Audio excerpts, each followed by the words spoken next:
ప్రస్తుత జై భారత్ పార్టీ అధినేత వివి లక్ష్మీనారాయణ గారు మనతో ఉన్నారు. వివి లక్ష్మీనారాయణ గారితో మాట్లాడదాం. నమస్తే లక్ష్మీనారాయణ గారు. జై భారత్ అండి. సార్ బాగున్నారా? బాగున్నాను, బ్రహ్మాండంగా ఉన్నాను. మిమ్మల్ని వివి లక్ష్మీనారాయణ గారు అనాలా, జేడి లక్ష్మీనారాయణ గారు అనాలా? నేను వివి లక్ష్మీనారాయణ గానే ప్రిఫర్ చేస్తాను ఎప్పటికీ కూడా. కానీ మీ పేరు మాత్రం జేడి లక్ష్మీనారాయణగా ముద్ర అయిపోయింది, జనాల్లో ఆ విధంగా తీసుకెళ్లారు. సో అప్పుడప్పుడు నేనే చెప్పుకోవాల్సి కూడా వస్తుంది, ఆ పరిస్థితులు వచ్చాయి. సో జేడి కాదు, నేను వివి అని. జేడి అంటే జనతా దోస్త్. ఓకే. జేడి అంటే జాయింట్ డైరెక్టర్ కాదు, జనతా దోస్త్. ఇప్పుడు జై భారత్ దోస్త్. సార్ ముందుగా పిలిచిన వెంటనే మా ఫేస్ టు ఫేస్ కార్యక్రమానికి వచ్చినందుకు నా తరపు నుంచి, మా ప్రైమ్ డే న్యూస్ ఛానల్ యాజమాన్యం తరపు నుంచి మా హృదయపూర్వకమైనటువంటి ధన్యవాదాలు sir. Thank you very much. జై భారత్. సార్ నేను ఇంటర్మీడియట్ ఇంజనీరింగ్ చదివే రోజుల్లో నేను చూసిన జేడి లక్ష్మీనారాయణ అంటే మాకు ఒక హీరో, ఒక డైనమిక్ పోలీస్ ఆఫీసర్, పులులు సింహాలుగా పిలువబడేటువంటి రాజకీయ నాయకుల్ని జైల్లో వేసినటువంటి ఒక డైనమిక్ పోలీస్ ఆఫీసర్ ఆ రోజు మేము చూసాం జేడి లక్ష్మీనారాయణ గారు. సో ఇప్పుడు ఆ ఫైర్ తగ్గిందనుకోవచ్చా రాజకీయాల్లోకి వచ్చాక? అదేంటంటే విధి నిర్వహణ అని ఉంటుంది. ఎప్పుడైనా కూడా మనం ఏ పని చేసుకుంటున్నా కూడా విధి నిర్వహణలో నా ఇచ్చిన విధులను నేను నిర్వహించాను, దాన్ని మీరు ఆ విధంగా అన్వయించుకున్నారు. సో మీరు అన్వయించుకునేదానికి మీరు ఆ విధంగా అనుకుంటున్నారు, కానీ నా ఏ విధిలో ఉన్నా కూడా నా విధి నిర్వహణ నేను ఖచ్చితంగా చేస్తానన్న కాన్ఫిడెన్స్ ఉంది. అటు విధిలో కావచ్చు, ఇప్పుడు ప్రస్తుతం ఉన్న ఈ జై భారత్ నేషనల్ పార్టీని ముందుకు తీసుకువెళ్ళడం కావచ్చు, వీటన్నిటిలో కూడా ఏ విధంగా వెళ్ళాలో ఆ స్టైలు, ఆ స్పీడ్ అలాగే ఉంటుంది. అందులో నాకు ఏమీ మార్పు కనిపించదు, కానీ మీకేమన్నా అలాంటి మార్పులు కనిపిస్తున్నాయేమో, దట్ ఈజ్ లెఫ్ట్ యూ. సత్యం రామలింగరాజు గారు, తర్వాత కర్ణాటక చెందినటువంటి గాలి జనార్దన్ రెడ్డి గారు, ఆ తర్వాత రాజశేఖర రెడ్డి గారి కుమారుడు, అప్పుడు కడప ఎంపీ, ప్రస్తుత ఆంధ్రప్రదేశ్ ముఖ్యమంత్రి జగన్మోహన్ రెడ్డి గారు. ఈ 3 కేసుల తర్వాత జేడి లక్ష్మీనారాయణ అనే పేరు దేశం మొత్తం మారుమోగిపోయింది. ఈ ముగ్గురిని అరెస్ట్ చేసిన తర్వాత ఒకానొక టైంలో ఉమ్మడి ఆంధ్రప్రదేశ్లో ముఖ్యమంత్రి పేరు కన్నా జేడి లక్ష్మీనారాయణ పేరు ఎక్కువ వినిపించింది, అవునా? కావచ్చు. ఎందుకంటే నేను ఎప్పుడూ చెప్తుంటాను, ప్రజలకి 3 సీల్లో ఇంట్రెస్ట్ ఉంటుందని. మొదటిది క్రైము, రెండవది క్రికెట్, మూడవది సినిమా. ఈ 3 విషయాల మీద ప్రజలు ఎప్పుడు కూడా ఇంట్రెస్ట్ చూపిస్తుంటారు. కాబట్టి మీరు చేసిన 3 అంశాలు మొదటి క్రైమ్కి సంబంధించినవి, కాబట్టి ప్రజల్లో ఆ విధమైన ఉత్సాహము, ఆ విధంగా చూసే ఆసక్తి వాళ్ళలో ఉండిండొచ్చు ఆ టైంలో అనుకుంటా. సార్ నాకైతే ఆ టైంలో చాలా ఆసక్తి ఉంది. అంటే ఎవరు జేడి లక్ష్మీనారాయణ, ఇంత ధైర్య సాహసాలు ఎక్కడివి? జగన్మోహన్ రెడ్డి గారిని అరెస్ట్ చేశారు, గాలి జనార్దన్ రెడ్డి గారిని అరెస్ట్ చేశారంటే ఆయనకు భయం లేదా? ఎందుకంటే వాళ్ళందరికీ వేలాది మంది అనుచరగణం ఉంది, వారి దగ్గర సైన్యం ఉంది, మంది మార్బలం ఉంది. సో ఇప్పుడు జగన్మోహన్ రెడ్డి గారు ముఖ్యమంత్రిగా ఉన్నారు, గాలి జనార్దన్ రెడ్డి గారు కూడా బలమైనటువంటి నేతగా ఉన్నారు. సార్ మరి మిమ్మల్ని ఎప్పుడు ఇబ్బంది పెట్టలేదా? మీరు పదవి వదిలేసిన తర్వాత మీకేమీ ఇబ్బందులు జరగలేదా వారి నుంచి? మా అమ్మ ఎప్పుడు భయం అన్నది నేర్పించలేదు నాకు. ధైర్యంగా ఉండు, పనిని సక్రమంగా చేసుకుంటూ వెళ్ళని. నా చిన్నతనం పెంపకం కానీ, నేను పెరిగిన వాతావరణం కానీ అటువంటి భయం అన్న దానికి ఎప్పుడూ కూడా మేము నేర్చుకోలేదు. ఎందుకని ఎప్పుడైతే మనం రీజనబుల్గా ఉంటామో, ఏ విధంగా చేసుకుంటూ ఉంటామో, మన ఆత్మకు మనం సరిగా సమాధానం చెప్పుకుంటామో, ఆ సమయాల్లో ఎప్పటికీ భయపడాల్సిన అవసరం లేదు మనకు అని నా బోధన. ఆ విధంగా పెరిగాను నేను. సో మీకు ఎప్పుడు ఇబ్బందులు ఎదురవ్వలేదు సార్ వారి నుంచి? మీరు ఎవరెవరినైతే అరెస్ట్ చేశారో, ఎవరి కేసులు అయితే మీరు ట్యాగిల్ చేశారో, సో మీకు ఎప్పుడు కూడా వారి నుంచి కానీ, వారి అనుచర వర్గం నుంచి కానీ బెదిరింపు కాల్స్ కానీ, లేకపోతే ఇబ్బందులు కానీ ఎప్పుడు మొదలవలేదు? ఉత్తరాలు వచ్చేవి. నేను ఇక్కడ పనిచేస్తున్నప్పుడు నాకు ఉత్తరాలు వచ్చేవి, మిమ్మల్ని చంపేస్తాము, మీ కుటుంబ సభ్యుల్ని చంపేస్తాము. తర్వాత మొదటి 2 సార్లు చూసి దాన్ని పక్కన పెట్టేశాను. ఆ తర్వాత రక్తంతో రాసి పంపిస్తున్నామని చెప్పారు. మేము ముందు 2 లెటర్లు రాసాము, అయినా కూడా మీ మీద ఏం ప్రభావం పడలేదు, ఇది మేము మా రక్తంతో రాస్తున్నాము, అంటే మేము ఎంత సీరియస్గా ఉన్నామో ఆలోచించండి అని ఒక లెటర్ వచ్చింది. ఆ లెటర్ని అప్పుడు ఇక్కడ ఉన్న ఇంటెలిజెన్స్ వాళ్ళకి పంపించాను. ఈ విధంగా లెటర్ వచ్చింది, మీరు చూడండి అని చెప్పి పంపిస్తే అప్పుడు వాళ్ళు ఒక 2 గన్మెన్లు ఇచ్చారు ఆ టైంలో. సో అది ఆ విధంగా లెటర్లు మటుకు వచ్చాయి నాకు. కానీ ఎప్పుడు లక్ష్మీనారాయణ గారు నన్ను ఈ విధంగా నాకు బెదిరింపు లెటర్స్ వచ్చాయి, లేకపోతే నాకు ఈ విధంగా ఇబ్బందులు ఉన్నాయని ఎప్పుడు కూడా మీడియా ముందు కానీ పబ్లిక్లో ఎప్పుడు మాట్లాడలేదు. ఎందుకని సార్? ఎప్పుడు మాట్లాడలేదు నేను. ఎందుకంటే ఇంటెలిజెన్స్ వాళ్ళు చేయాల్సిన పని అది. వాళ్ళకి ఇస్తే ఏ సెక్యూరిటీ ఇవ్వాలో వాళ్ళు డిసైడ్ చేస్తారు.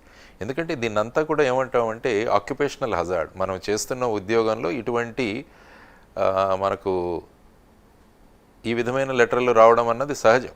ఇప్పుడు ఫర్ ఎగ్జాంపుల్ మనం చూసాం, ఒక జూలో ఒకతను పులికి ఆహారం పెట్టబోయి అది తినేసింది. అవును. అది ఆక్యుపేషనల్ హజార్డ్ అతనికి. అయినా ఆ వ్యక్తి లోపలికి వెళ్ళాలి, పులికి ఆహారం ఇవ్వాలి. నన్ను అది తినేస్తుందని నేను వెళ్ళను లోపలికి అంటే ఏమవుతుంది? ఎలక్ట్రిక్ లైన్ మ్యాన్ ఉంటాడు, లైన్ మీద ఎక్కాలి, ఎక్కితే షాక్ కొట్టచ్చు. సో నాకు షాక్ కొడుతుంది కదా అని నేను ఈ పని చేయను అంటే అతను ఆ పదవికి అనర్హుడు. వాళ్ళ డ్యూటీ అది, డ్యూటీ. కాబట్టి ఇది కూడా డ్యూటీనే. ఆ డ్యూటీలో ఇలాంటివి వస్తుంటాయి, అది సహజమే.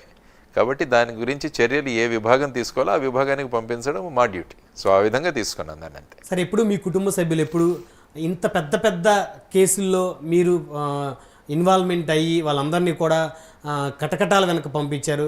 సో ఇలాంటి వారి కేసుల్లో మీరు ఇన్వాల్వ్ అవ్వద్దు అని చెప్పేసి ఎప్పుడైనా మీ కుటుంబ సభ్యులు మీతో డిస్కస్ చేయడం జరిగిందా? ఎప్పుడు చేయలేదు, ఎప్పుడు వాళ్ళు చెప్పలేదు. వాళ్ళు ఎప్పుడన్నా భయపడిన సందర్భాలు ఉన్నాయా? ఏమీ లేవు. మీ విధిని మీరు చేస్తున్నారు, చేయండి అంటారు. ఎందుకంటే ఆ విధి చేయడానికి ఈ సర్వీస్లో జాయిన్ అయ్యాం. భయపడుకుంటూ పోతుంటే ఏం చేయగలం మనం? సో ఎప్పుడు కూడా కుటుంబ సభ్యులు ఎప్పుడు కూడా ఈ విధంగా అధైర్యపరచడం కానీ లేకుంటే వెనక్కి లాగడానికి ప్రయత్నించడం కానీ, ఈవెన్ ఇప్పుడు కూడా నేను ఇప్పుడు జయభారత్ నేషనల్ పార్టీ పెట్టినప్పుడు కూడా కుటుంబ సభ్యులు ముందుకు వెళ్ళండి. అందుకనే చెప్పాను ఆ ప్రారంభోత్సవ సభలోనే, మా అమ్మ ఎప్పుడు కూడా చీకటిని ఎప్పుడు నిందించకు, నువ్వు ఒక చిరు దీపాన్ని వెలిగించు అన్నది. నిందించడం చాలా సులభం, ఏదైనా ఉంటే ఆ పరిస్థితిని నిందించడం చాలా సులభం. కానీ నిందించడం వల్ల మనమేమి ఆ పరిస్థితిని చక్కదిద్దలేం. ఏదో మనకున్న అక్కసును వెళ్ళగట్టుకుంటాం. కానీ అలా కాకుండా ఒక చిరు దీపాన్ని వెలిగించు, కొద్దిగైనా అంధకారాన్ని తొలగించడానికి నీ ప్రయత్నం అంటూ చెయ్యి అన్నది మాకు చిన్నప్పుడు నేర్పించిన. అందుకనే ఆ పార్టీ ప్రారంభోత్సవ సభకు కూడా మా అమ్మ కూడా వచ్చారు ఆ రోజు. సరే, మీ అమ్మగారి పేరు? మా అమ్మగారి పేరు వసుంధర. సో చిన్నప్పటి నుంచి ధైర్యాన్ని నూరిపోసారు. ఆవిడ టీచర్గా పనిచేసేవారు. ఆవిడ స్కూల్ టీచర్, జిల్లా పరిషత్తులో సైన్స్ టీచర్ ఆవిడ, శ్రీశైలం. సో ఆ విధంగా మాకు ఆ బోధనలు కానీ అలాంటివి కానీ ఎప్పుడు అధైర్యం పడము అని ఎప్పుడు చెప్పరు వారు. సో ఆ విధంగా ఏదైనా పరిస్థితి ఉంటే దాని పరిస్థితిని మార్చడానికి ప్రయత్నించని చెప్తుంటారు. కానీ ఆ విధమైన బోధనలు, ఆ విధమైన సంస్కారం వాళ్ళు ఇచ్చింది. సార్, మీ ప్రాపర్ ఎక్కడ సార్ విలేజ్? నేను పుట్టింది కడపలో అండి, పెరిగింది శ్రీశైలంలో. నేను పుట్టినప్పుడు మొదట మా నాన్నగారు సీలేరు ప్రాజెక్టులో పనిచేసేవారు. ఓకే. సీలేరు ప్రాజెక్టులో పనిచేసేవాడు. నేను అమ్మ కడుపులో ఉన్నప్పుడు విశాఖపట్నంలో ఉండేవాళ్ళు. కాబట్టి విశాఖపట్నం నీళ్లు నేను అమ్మ ద్వారా తాగాను చిన్నప్పుడే.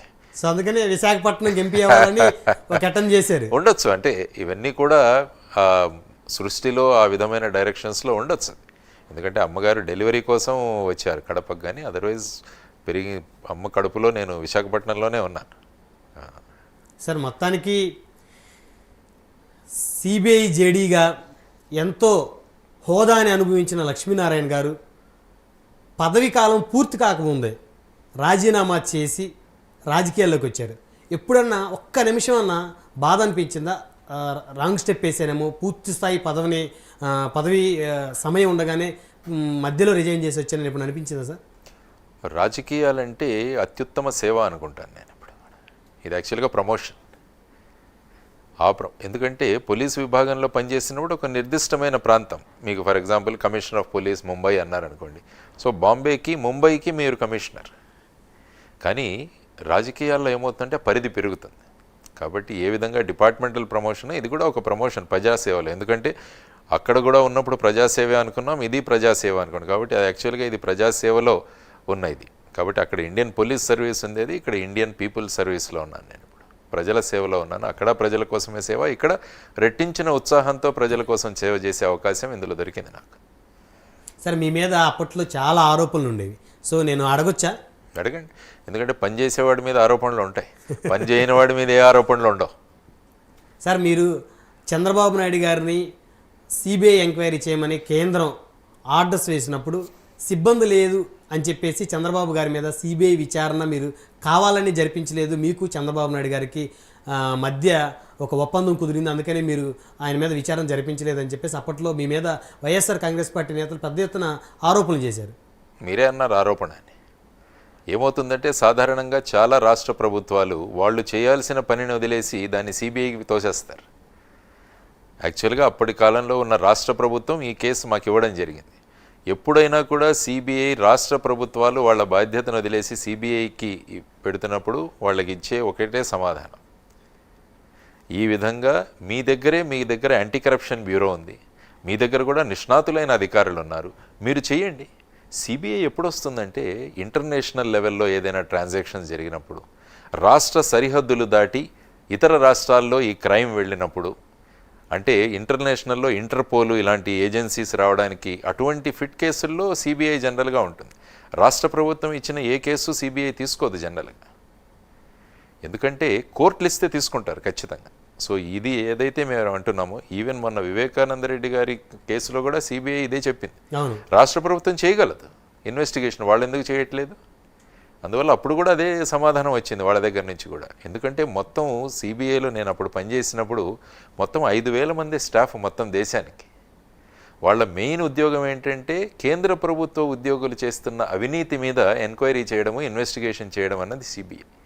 కాబట్టి ఈ విధంగా రాష్ట్ర ప్రభుత్వాలు ఇచ్చే కేసులప్పుడు కూడా ముందు మీరు చేయండి, ఆ తర్వాత ఇటువంటి పరిస్థితులు ఉంటే అప్పుడు మీరు సిబిఐని అభ్యర్థించండి, కేంద్ర ప్రభుత్వం ఒప్పుకుంటే అప్పుడు మీరు ఇన్వెస్టిగేషన్ చేయొచ్చు అన్నది మాన్యువల్, సిబిఐ మాన్యువల్లో ఉంది. సో ఆ తర్వాత అదే కేసు హైకోర్టు వాళ్ళు ఇచ్చినప్పుడు రిజిస్టర్ చేశాం కేసు. సో ఆ విధంగా ఉంటుంది. కాబట్టి ఇప్పుడు ఎందుకంటే ఆరోపణలు అన్నది చేసేది సహజంగా మీరే అన్నారు ఆరోపణలు, కాబట్టి దాంట్లో ఏమాత్రం తథ్యం లేదని నేను చెప్తున్నాను మీకు. సార్, జగన్మోహన్ రెడ్డి గారు కేసు తర్వాత ఆయన మళ్ళీ బయటకు వచ్చిన తర్వాత దాదాపు ఈ మధ్యలో ఆయన 10 సంవత్సరాల నుంచి బెయిల్ మీద ఉన్నారు. ఎప్పుడైనా ఏదైనా సందర్భంలో జగన్మోహన్ రెడ్డి గారు మీకు ఎదురుపడ్డారా? ఒక్కసారి ఎయిర్పోర్ట్లో కలిశారు ఆయన, నేను వస్తున్నాను, వారు కూడా లౌంజ్లో ఉండినారు. ఆ సమయంలో జస్ట్ ఒక 2 minutes మాట్లాడారు మీతో? నమస్కారం నమస్కారం అంతే. మీకేమనిపించింది ఆయన నమస్కారం పెడితే? లేదు, నేను ఎప్పుడు కూడా ఒక కేసులో ఉన్న దీంట్లో ఆ కేసు పరిమితమే, వ్యక్తులే. కాబట్టి కేసులో సంబంధించిన మనం చేయాల్సిన పని, మనం చేయాల్సిన బాధ్యత ఉంది నా మీద. కాబట్టి ఆ విధంగా ఎవరి మీదైనా వ్యక్తిగత కక్షలు ఇలాంటివి ఎప్పుడూ ఉండవు. ఒక కేసుని కేసుగా డీల్ చేస్తాం అంతే. సార్, మిమ్మల్ని ఇంకా ఈ కేసులో ఒక 2 ప్రశ్నలు అడుగుదాం అనుకుంటున్నాను. బట్ ఎందుకంటే కేసులు ఇవన్నీ కూడా ఇప్పుడు ప్రస్తుతం కోర్ట్స్లో ఉన్నాయి కాబట్టి దాని గురించి ఇంకా కేసు అంశం పక్కన పెడితే, సార్ మీరు విచారణ చేసే సమయంలో 3rd డిగ్రీ ఎప్పుడైనా ప్రయోగించారా? నేను ఎప్పుడు కూడా 3rd డిగ్రీ అన్నది ఇది విరుద్ధం, యాక్చువల్గా రాజ్యాంగ విరుద్ధం, చేయకూడదు. ఓపిక్గా ఇంట్రాగేట్ చేస్తే 3rd డిగ్రీ ప్రయోగించాల్సిన అవసరం ఉండదు. సాధారణంగా ఏమవుతుందంటే ఓపిక లేక ఇంట్రాగేషన్ కోసం 2 తగిలిస్తారు. సో జేడీ గారు కూడా కొన్ని సందర్భాల్లో తగిలిచ్చారు. నాకు ఓపిక చాలా ఎక్కువ. సో ఎవరిని తగిలించలేదు? తగిలించలేదు, నేను తగిలించొద్దని కూడా చెప్తాను మా వాళ్ళకి. మొత్తానికి జేడీ గారు జనసేన పార్టీ అధినేత పవన్ కళ్యాణ్ గారి మీద ఉన్నటువంటి వ్యతిరేకతతోటి జేడీ లక్ష్మీనారాయణ గారు జై భారత్ పార్టీని ఎస్టాబ్లిష్ చేశారు, అవునా? అది ఆరోపణ. ఇంతకుముందు ఏ విధంగా ఆరోపణ అన్నాను కూడా ఇది కూడా ఆరోపణే. ఎందుకంటే దేశంలో రాజకీయ పార్టీలు ఎవరైనా ప్రారంభించవచ్చు. ఇది ప్రారంభించింది కాదు, నేను చెప్పాను ఇది ప్రజల నుంచి పుట్టిన పార్టీ, ఇది నేను పెట్టిన పార్టీ కాదు. ప్రజల యొక్క వాళ్ళ యొక్క కోరిక. మాకు అనేక సమస్యలు ఉన్నాయి, ఈ సమస్యలను తీర్చడానికి మాకు పార్టీ కావాలి అని చెప్పి చాలా చోట్ల నేను తిరుగుతుంటాను. నేను ఎప్పుడు కూడా ఒక చోట ఉండేవాడిని కాదు. నేను నెలలో ఆల్మోస్ట్ 25 రోజులు బయటే ఉంటాను, ప్రజలతో తిరుగుతుంటాను. వాళ్ళందరూ అడిగింది ఏంటంటే ఇన్ని సమస్యలు ఉన్నాయి మాకు, ప్రత్యేక హోదా, పోలవరం, స్పెషల్ స్టేటస్ అన్ని మీకు చెప్పాను, తర్వాత railway zone, Vizag steel plant, ప్రభుత్వ ఉద్యోగులు, ఇంకా తీసుకుంటూ పోతుంటే ఎన్ని సమస్యలు ఉన్నాయి. ఆంధ్రప్రదేశ్ మొత్తం సమస్యలతో. కాబట్టి ఈ సమస్యలను పరిష్కరించడానికి మీ వంతుగా కూడా మీరు ప్రయత్నం చేయాలి అన్న దీంతో ప్రస్తుతం ఉన్న ఈ వాతావరణంలో ఒక రాజకీయ పార్టీ ద్వారానే ఆ విధమైన ప్రజల యొక్క సెంటిమెంట్లు, వాళ్లకున్న సమస్యలని మనం ప్రొజెక్ట్ చేయగలమన్నది ఒకటి ఉంది. ఎందుకంటే ఇన్ని రోజులు చైతన్యవంతం చేసుకుంటూ వచ్చాం ఓటర్లను కానీ వీటిలను కానీ. ప్రత్యక్షంగా ఈ రంగంలో ఉంటే తప్ప వారి సమస్యలను ఎక్కడ వినిపించాలో ఆ ప్రదేశాల్లో వినిపిస్తే తప్ప వాటికి పరిష్కారాలు దొరకవు అన్నది ప్రజల యొక్క కోరిక. సో ఆ కోరిక మీద 2017లో ఉన్న ఈ పార్టీని దాన్ని తీసుకొని అధ్యక్షుడిగా నన్ను ఎన్నిక చేసుకోవడం జరిగింది. అప్పటి నుంచి ఈ పార్టీకి అధ్యక్షుడిగా నేను మొదలుపెట్టాను. ఐ థింక్ 14 డిసెంబర్న తీసుకున్నాం పార్టీ అధ్యక్ష పదవి. తర్వాత వచ్చేసి 22న ఓపెన్గా ప్రజలకు చెప్పడం జరిగింది. సో నియోజకవర్గాలకి ఇన్ఛార్జీలని రెడీ చేసుకున్నారు సార్? కొంత జిల్లాకు ఇప్పుడు కోఆర్డినేటర్స్గా కొంతమందిని ఒక 5-6 జిల్లాలకు పెట్టాం. వస్తున్నారు, ఇంకా ప్రజలు వస్తున్నారు, మా దగ్గర అప్రోచ్ అవుతున్నారు. మా ఆలోచనలు వాళ్ళకి చెబుతున్నాం ఏ విధంగా ప్రజల్లోకి తీసుకువెళ్ళాలని. సో వాళ్ళు ఆ సంసిద్ధత చూపించిన వాళ్ళని అపాయింట్మెంట్స్ మొదలయ్యాయి. ఇప్పుడు మొత్తానికి జనసేన పార్టీని దెబ్బ కొట్టడం కోసం, జనసేన ఓట్ బ్యాంకుని చీల్చడం కోసం జేడీ లక్ష్మీనారాయణ గారు ప్రస్తుతం జై భారత్ పార్టీ అధినేతగా ముందుకు వెళ్తా ఉన్నారు. అవునా? అది కూడా ఆరోపణ అని అంటారు. ఎప్పుడు ఏంటంటే ప్రజలు నిర్ణయిస్తారు ఎవరికి ఓటు వేయాలి అని. ప్రజలు నిర్ణయిస్తారు ఓటు ఎవరికి వేయాలి, ఎవరు మా నాయకులుగా తీసుకోవాలి అని చెప్పేసి వాళ్ళు నిర్ణయించుకుంటారు. ఎందుకంటే ప్రజల యొక్క విఘ్నత చాలా ముఖ్యమైనది. సో మన విషయాలు మనం పెడదాం ప్రజల ముందు. ఈ విధంగా ఈ అంశాలు మీరు ఏవైతే నాకు అంశాలు చెప్పారో ఆ అంశాల మీద ఈ పార్టీ ఖచ్చితంగా పనిచేస్తుంది. ఆ తర్వాత ప్రజలు నిర్ణయిస్తారు ఎవరికి ఓటు వేయాలి, ఎవరిని నాయకులుగా ఎన్నుకోవాలన్నది వాళ్ళ బాధ్యత. అందువల్ల మన భావాలను వాళ్ళకి తెలియజేసే బాధ్యత మన మీద ఉంది. సో ఆ విధంగా ఈ ఎవరి ఓట్లు చీల్చాలని సీట్లు ఖచ్చితంగా తీసుకొని వస్తాం అన్నది మా కాన్ఫిడెన్స్. ఓట్లు చీల్చడానికి రాలేదు మేము, సీట్లు తీసుకుంటాం. ఎన్ని సీట్లు వస్తాయని మీకు నమ్మకం సార్? చూద్దాం, ప్రజలు నిర్ణయిస్తారు. కానీ మాకు కాన్ఫిడెన్స్ ఉంది, సీట్లు ఖచ్చితంగా వస్తాయి. ప్రజల గొంతు వినిపించాలి, ఎందుకంటే పార్టీ గెలవడానికి రాలేదు ఇది. ప్రజలు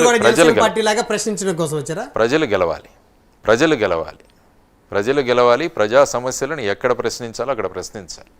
అందరినీ ప్రశ్నిస్తాం. ఎవరైతే చేయలేదో వాళ్ళందరినీ ప్రశ్నిస్తాం. There is no doubt. వాళ్ళను ప్రశ్నించకూడదు, వీళ్ళను ప్రశ్నించకూడదు అని కాదు. ఇంతవరకు ఎవరైతే ప్రభుత్వాల్లో ఉన్నారో వాళ్ళందరూ ఏం చేశారని ప్రశ్నిస్తాం ఖచ్చితంగా. స్పెషల్ కేటగిరీ స్టేటస్లో ఏం చేశారు ఎవరు? ప్రతి ఒక్కరూ మేనిఫెస్టోలో పెట్టుకున్నారు మేము స్పెషల్ స్టేటస్ తీస్తాము, ప్రత్యేక హోదా తీసుకొస్తామని. మరి ఆ అవకాశం ఉన్నప్పుడు ఎందుకు వినియోగించుకోలేదు? 4 అవకాశాలు వచ్చాయి మనకు. రాష్ట్రపతి ఎన్నికప్పుడు ఒక అవకాశం వచ్చింది, ఉపరాష్ట్రపతి ఎన్నికప్పుడు ఒకటి వచ్చింది, సిటిజన్షిప్ అమెండ్మెంట్ బిల్ వచ్చినప్పుడు వచ్చింది, మొన్న ఢిల్లీ పబ్లిక్ సర్వీసెస్ యాక్ట్ వచ్చినప్పుడు 4 సార్లు మనకు అవకాశం వచ్చింది. ఎందుకంటే కేంద్రంలో ఉన్న భారతీయ జనతా పార్టీకి రాజ్యసభలో సరి అయిన స్ట్రెంగ్త్ లేదు, మెజారిటీ లేదు. అప్పుడు గనక ఈ పార్టీలు అన్నీ కూడా సంసిద్ధం చేసుకుంటే మన దగ్గర ఉన్న 2 పార్టీలు పోటీలు పడి మరి మద్దతు ఇచ్చాయి. ద్రౌపది ముర్ము గారు రాష్ట్రపతిగా ఉన్నప్పుడు ఆవిడ ఇక్కడికి వచ్చినప్పుడు ఏం చేశారంటే అక్కడ క్యాండిడేచర్ ప్రకటించగానే వీళ్ళు వెంటనే చేతులు ఎత్తేశారు, మేము ప్రకటిస్తామని. ఆవిడ ఇక్కడ చేసిన ప్రసంగాన్ని మీరు ఒకసారి చూస్తే, మేము అడగకుండానే ఫస్ట్ టైం ఆంధ్రప్రదేశ్లో ఉన్న 2 పార్టీలు మాకు మద్దతు ఇస్తున్నాయంటే వాట్ ఈస్ దిస్? అంటే భయపడి ఇచ్చారనుకోవాలా సార్ బీజేపీ? వాళ్ళు తెలియాలి భయపడ్డారో ఎందుకు ఇచ్చారో అన్నది వాళ్ళ అంతరాత్మలను ప్రశ్నించుకోవాలి. కానీ రాష్ట్రాన్ని తాకట్టు పెట్టారు కదా, మరి 4 అవకాశాలు వచ్చాయి, మరి ఎందుకు తీసుకురాలేదు? మళ్ళీ ఇప్పుడు వాళ్ళ మేనిఫెస్టోలో పెడతారా? అందుకనే మేము ఈ ఉద్యమాన్ని మొదలుపెట్టాము. ఇప్పుడు ఇక్కడ ఏదైతే ఉందో ఇది ప్రత్యేక హక్కు, ప్రత్యేక హోదా ఆంధ్రప్రదేశ్ హక్కు అని పెడుతున్నాం. ఇదేం పార్టీ నినాదం కాదు ఇది. అందువల్ల 26 జనవరి రోజున రాష్ట్రం అంతా కూడా ప్రజలందరూ కూడా పెద్ద పెట్టున వచ్చి ప్రత్యేక హోదా మా హక్కు అని చెప్పి నినాదాలు చేస్తే ఢిల్లీలో వినపడాలి ఆ నినాదాలు. నేను అనడం ఎలక్షన్స్ ముందే మనం ప్రత్యేక హోదా తెచ్చుకోవాలి. ఈ ఎలక్షన్లలో ఈ మేనిఫెస్టోలో ఈ ప్రత్యేక హోదా తెస్తామని మళ్ళా ప్రజలను మభ్యపెట్టే సిచ్యువేషన్ నుంచి మనం బయటికి రావాలి అని నేను చెప్తాను. కాబట్టి ఉద్యమిద్దాం. ఎందుకు రాదు? జల్లికట్టు తెచ్చుకున్నారు. మరి తమిళనాడులో సుప్రీంకోర్టు జల్లికట్టు అన్నది కాకుంటే ఆ రోజు మొత్తం చెన్నైనంతా స్తంభింపజేసి, మొత్తం తమిళనాడును స్తంభింపజేసి జల్లికట్టు మళ్ళా జరుగుతోంది. ఇప్పుడు ఆ స్ఫూర్తి ఉండాలి మనలో. రాజకీయ నాయకులు ఏంటంటే ఎవరికి అడ్వాంటేజ్ వస్తుందో, ఎవరికి పేరు వస్తుందో అని ఫైనల్గా ఈ 2 పార్టీలు కలిపి ఆ రోజు నో కాన్ఫిడెన్స్ మోషన్ పెట్టాయి పైన. మీరు గుర్తుండొచ్చు 2019 ఎలక్షన్ల ముందు తెలుగుదేశం పార్టీ ఎన్డీఏ నుంచి బయటికి కూడా వచ్చేసింది. అంతవరకు హోదా వద్దు, ప్యాకేజీ ముద్దు అన్నవాళ్ళు మళ్ళా హోదా కావాలని చెప్పి అవిశ్వాస తీర్మానం పెట్టి మళ్ళీ ఇప్పుడు మాట్లాడట్లేదు. 4 అవకాశాలు వచ్చినప్పుడు ఎందుకు వాడలేదు మీరు? ఇవన్నీ కూడా ప్రశ్నిస్తాం మేము. పార్టీలు సమాధానం ఇవ్వాలి దీనికి. సరే, అంత బలం ఉందా మీ పార్టీకి? పార్టీ వెనక ప్రజలు ఉన్నారు కాబట్టి ఆ బలం ఉంది. ప్రజలు ఉన్నారు, ప్రజల గొంతుకే ఈ పార్టీ గొంతుక. సార్, నాకు 2 పాయింట్లు స్ట్రైట్గా చెప్పండి.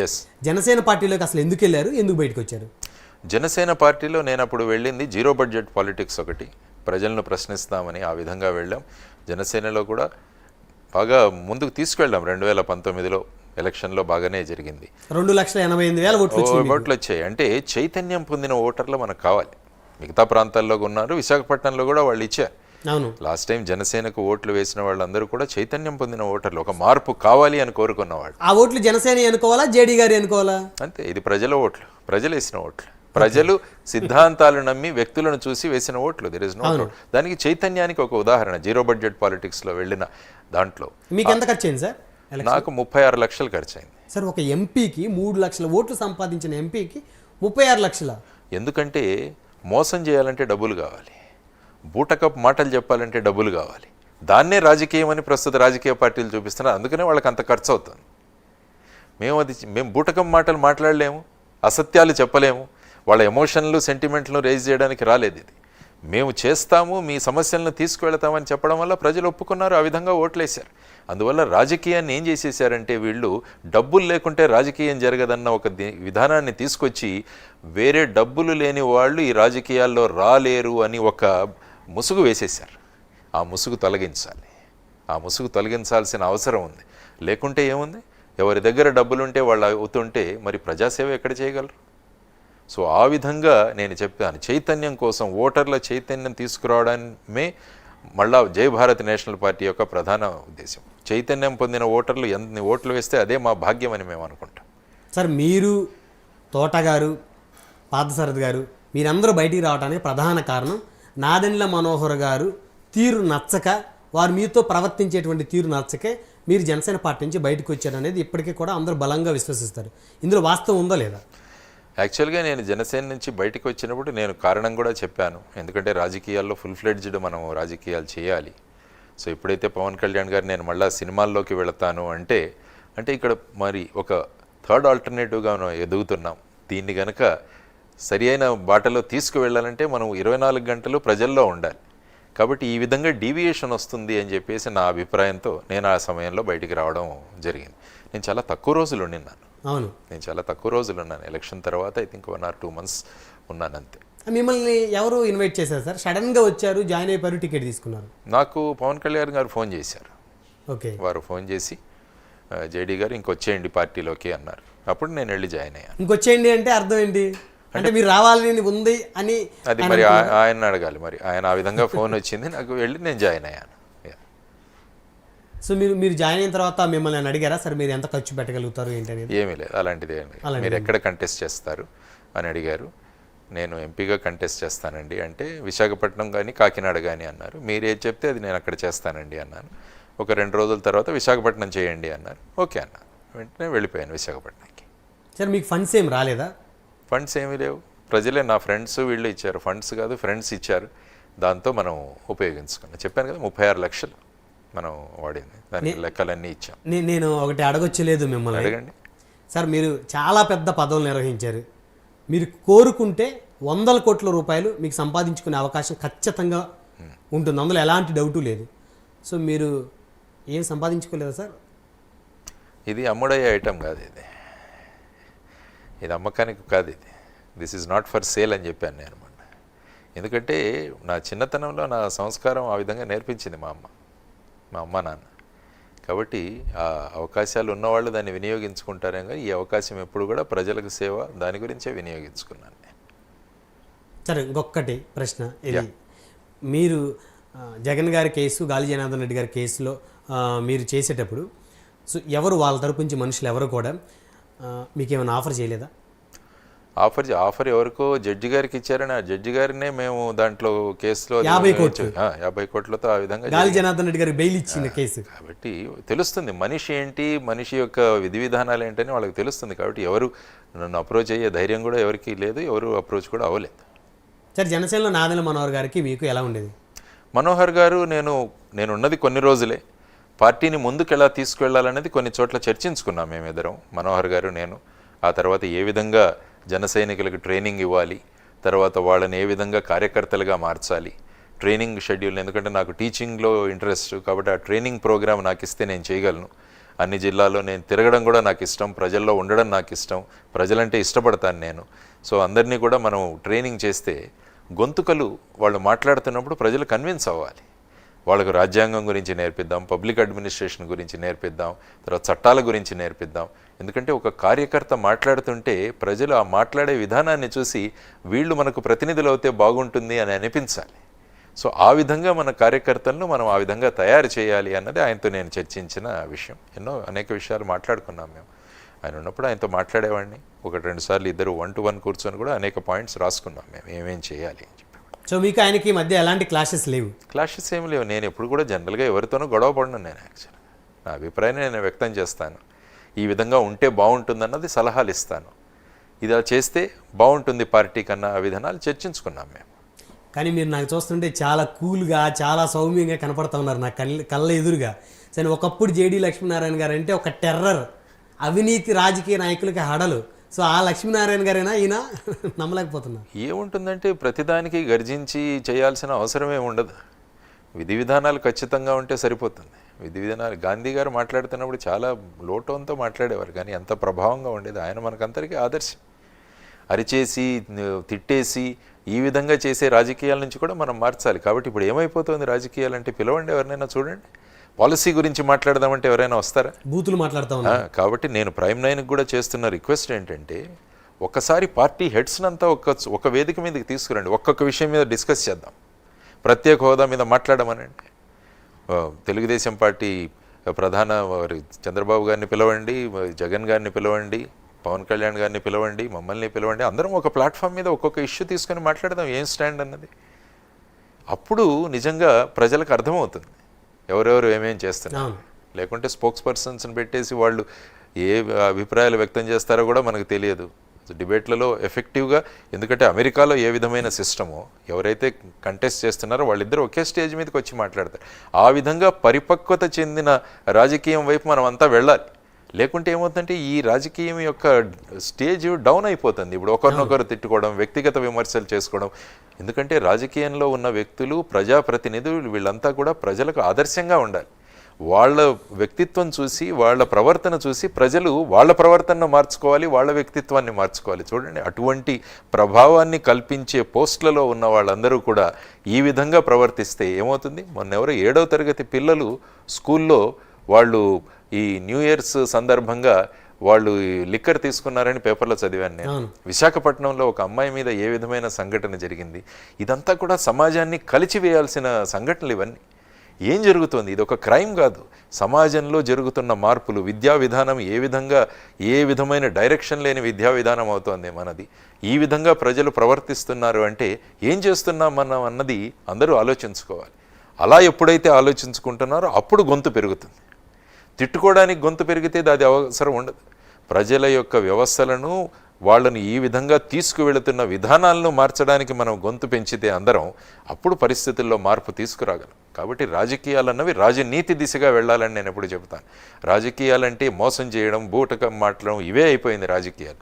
కాబట్టి ఈ మూసపోసిన రాజకీయాలను మార్చి రాజనీతి ఎలా ఉంటుందో చూపించడానికే పుట్టింది జై భారత్ నేషనల్ పార్టీ అని నేను చెప్తాను. మార్పులు తీసుకొస్తాం. నేషనల్ పార్టీ, ఎస్, పేరు జై భారత్ నేషనల్ పార్టీ. అంటే ఓన్లీ ఆంధ్రప్రదేశ్లోనే, అంటే ఇప్పుడు ఈ ఎన్నికల్లో ఇక్కడ పోటీ చేస్తాము, చూస్తాం. తెలంగాణలో కూడా ఎవరైనా ఉంటే అక్కడ కూడా పోటీ పెట్టడానికి, ఎందుకంటే అక్కడ అసెంబ్లీ ఎలక్షన్స్ అయిపోయాయి.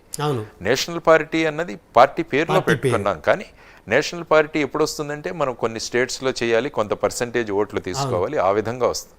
సో ఆ విధంగా పార్టీ పేరు జై భారత్ నేషనల్ పార్టీ అన్నది పార్టీ పేరు. మీరు జనసేన నుంచి బయటకు వచ్చిన తర్వాత మీకు వైసీపీ నుంచే ఆఫర్ వచ్చింది కదా సార్? ఆఫర్ ఏం లేదు. ఆఫర్ అంటే నన్ను చాలామంది అడిగారు, ఇక్కడ జాయిన్ అవ్వండి, అక్కడ జాయిన్ అవ్వండి, మీరు అక్కడ జాయిన్ అవ్వచ్చు కదా అని. సో ఆ విధంగా అన్ని పార్టీలు 2019లో చాలా పార్టీలు అడిగాయి నన్ను, మీరు ఇక్కడ కంటెస్ట్ చేయండి, అక్కడ కంటెస్ట్ చేయండి. వైసీపీ అడిగింది కదా మిమ్మల్ని? అలా 2019లో అడిగింది. ఎక్కడ చేయమని అన్నారు సార్? ఏం లేదు, నేను పట్టించుకోలేదు సార్. విజయసాయి రెడ్డి గారు మిమ్మల్ని అడిగారు, మీరు పార్టీలోంచి చేయొచ్చు కదా అని అన్నారు. అప్పుడు మీరేమన్నారు? నేనన్నా నేను చేయను సార్. చంద్రబాబు గారు అడగలేదు మిమ్మల్ని? చంద్రబాబు గారు కూడా మాకు గంటా శ్రీనివాసరావు గారు వచ్చి అడిగారు, మీరు టీడీపీలో జాయిన్ అయ్యి కంటెస్ట్ చేయండి అని చెప్పేసి. సో అది కూడా లేదన్న. కానీ మీరు ఆ 2 పార్టీలో జాయిన్ అయ్యి కంటెస్ట్ చేసినట్లయితే ఖచ్చితంగా పోయిన ఎన్నికల్లోనే చట్టసభకు వెళ్ళే అవకాశం ఉండేది కదా. కానీ ఏంటంటే పార్టీలు గెలవడం ఇంపార్టెంట్ కాదు, మన భావాలతో ఆ పార్టీల్లో ఉన్న సిద్ధాంతాలు కూడా ఉండాలి. ఏదో పార్టీ మన విజయం కోసం ఎక్కడైనా జాయిన్ అయిపోయి ఆ సీటు తెచ్చుకోవడం ఒక సీటు కోసం కాదు. ఇప్పుడు ప్రజలు గెలవాలని నేను ఎప్పుడూ అంటాను.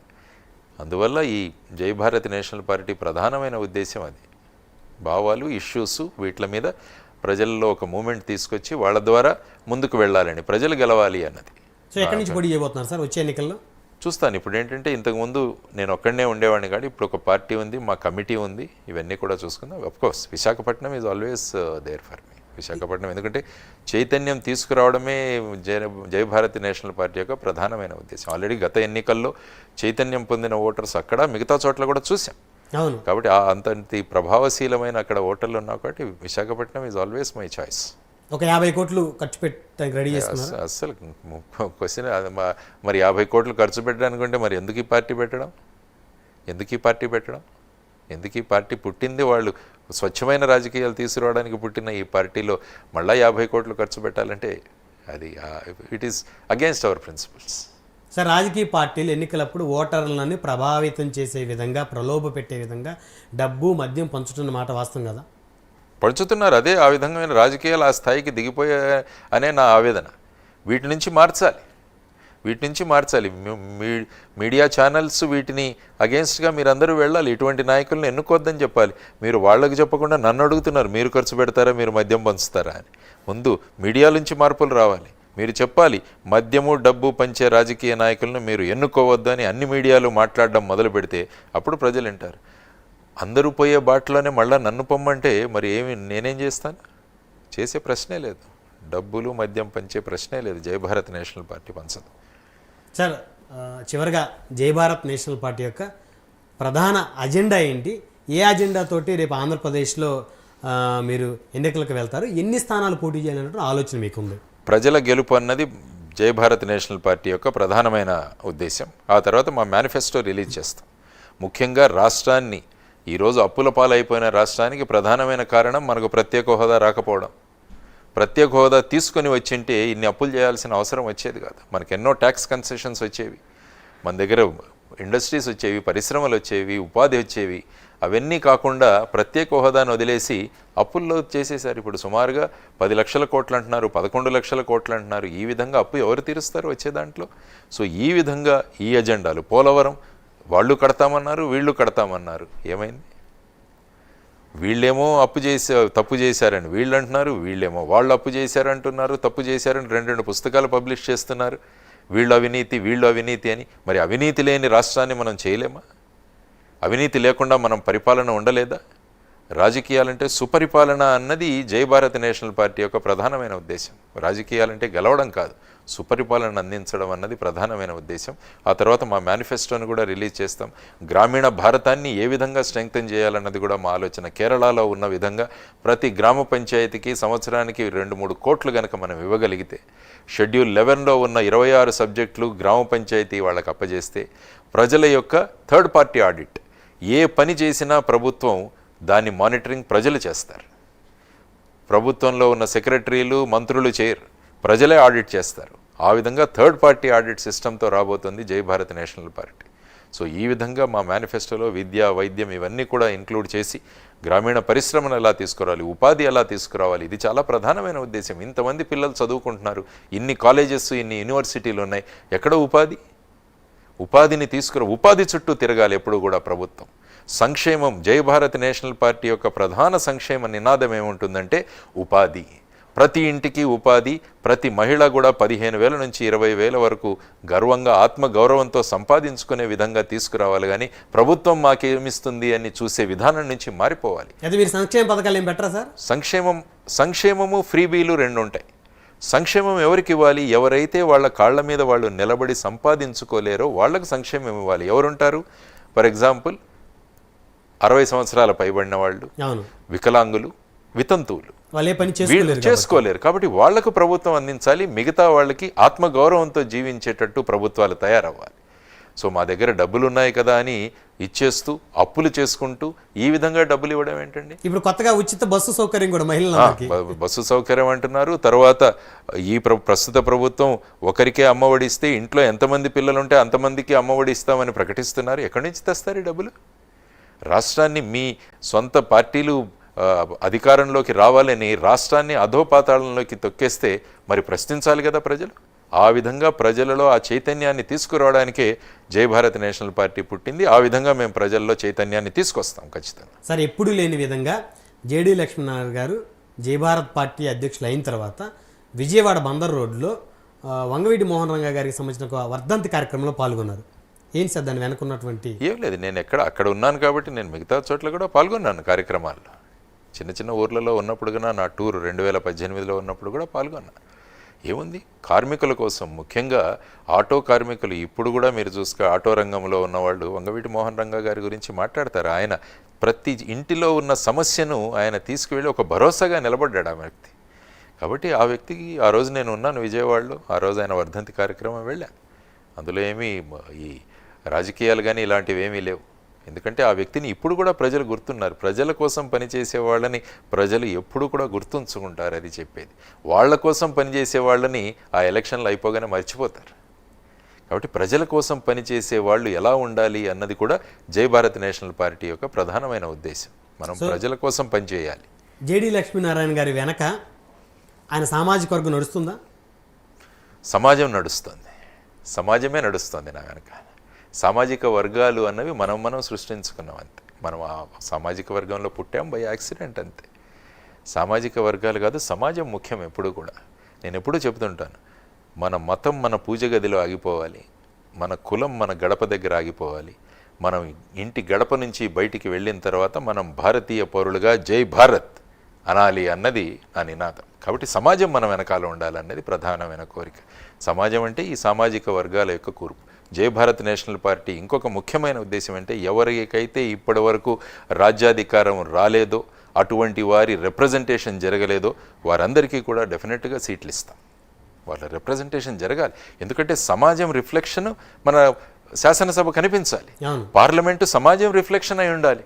లేకుంటే ఓన్లీ డబ్బున్న వాళ్ళు కొన్ని సామాజిక వర్గాలు మాత్రమే అక్కడ ఉంటే it is not a representation of the society. జై భారత్ నేషనల్ పార్టీ మొత్తం సమాజం అంతా కూడా అక్కడ కనిపించే విధంగా మా సీట్లు ఇవ్వడం కానీ ప్రోత్సహించడం కానీ జరగబోతోంది రాబోయే ఎన్నికల్లో. సో 175 నియోజకవర్గాల్లో జై భారత్ పార్టీ పోటీకి రంగం సిద్ధం చేస్తుంది. ఎస్, డెఫినెట్గా. ధన్యవాదాలు లక్ష్మీనారాయణ గారు. జై భారత్.